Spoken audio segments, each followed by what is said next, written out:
Another strategy is kind of what we call the responsibility pie. So one of the things you can do is you can say to a client, okay, let's pick a scenario. What might be a kind of a scenario, Mary, that a client might have where they're blaming everybody else? When their kids get apprehended. When their kids get apprehended, right? So we have a situation where MCFD comes in, assesses the home, and takes the children away. And so the parent doesn't seem to acknowledge their role in any of that. It's everybody else's fault, okay? So if I can kind of just pick on you for a bit, Mary, and kind of hypothesize a case, hypothetically consider a case. If we said to that parent, okay, what are the reasons that, that you lost your child, that MCFD took your child away? And we're going to make a list of them. It was my partner. He's abusive. I have an abusive partner. Okay. Right. And now is that true, right? Would MCFD take a child away because the partner is abusive? Sure. Absolutely, right? Okay. Every time I call RCMP, they don't come. RCMP don't come.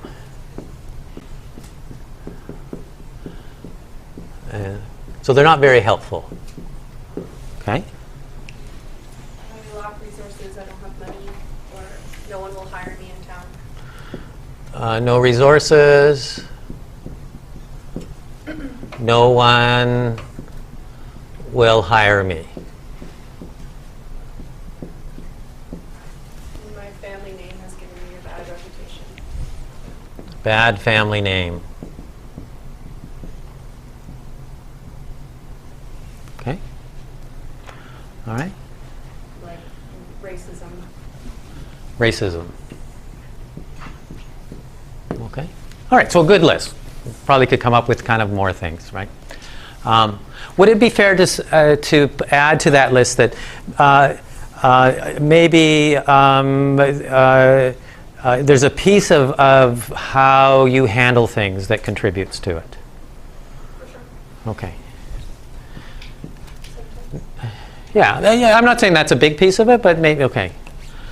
I'm just trying to Well, you're actually being very agreeable to letting me put that down at all, right? Yeah, they wouldn't jump that easily. No, you might have to kind of play that a little bit, right? Okay.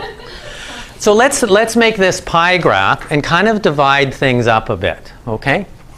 So why I lost my kids?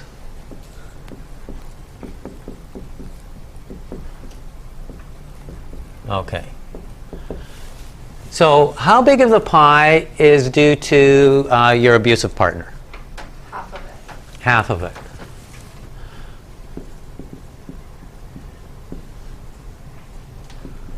Okay. How much of it is due to the unhelpfulness of the RCMP? A third of what's left. A third of what's left? Okay. Okay. How much of it has to do with you lack resources, financial? Should we lump these two together? These can go together. Okay. How big of the pie is due to that? Another third of half of what's left. Half of what's left. Okay. Dollars, job, resources. Okay. Your bad family name. Again, half of what's remaining. Okay.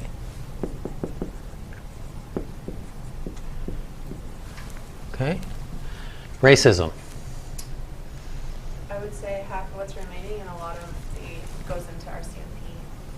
Right. So it's part of RCM. Is it part of RCMP or is it a separate? Okay. So we'll go. Is that fair? Sure. Okay. Right. And we're not denying any of these, right? All these things can be true, right? We know that happens, right? Okay. And how much would you say is your role in how you've kind of handled things? I guess you can say whatever's left. Okay. Okay. Okay. So if we did that in percentages, this is kind of like 50%. This is kind of 30. What is this, 20? Oh, okay. Let's pretend that. my math isn't so good, Ian. Okay. I don't think that's 100%, is it? That's definitely 50. Okay. So is that better? 20, 10, 10. How's that? Okay. All right.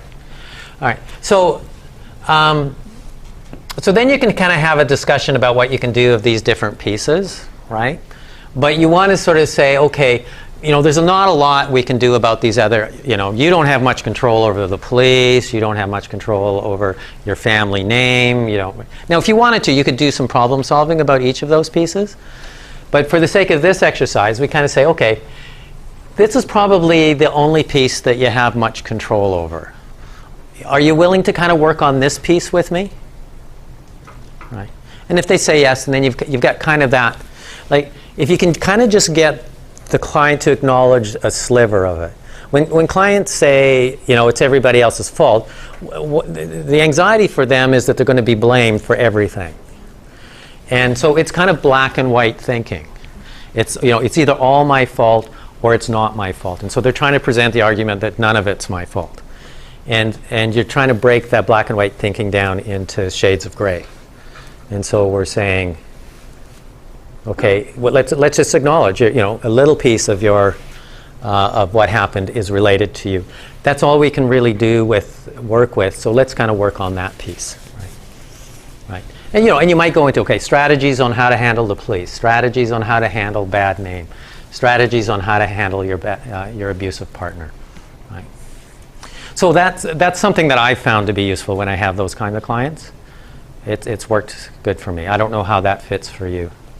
No, I love that because it's what I noticed in the videos too is like the strategy on curbing the stories. Because they want to talk about these things, right? Yeah. They want to talk about the RCMP and doing something that like this acknowledges that you're not saying that that's not playing into it or No. it's completely your fault. So Yeah, I think it's good.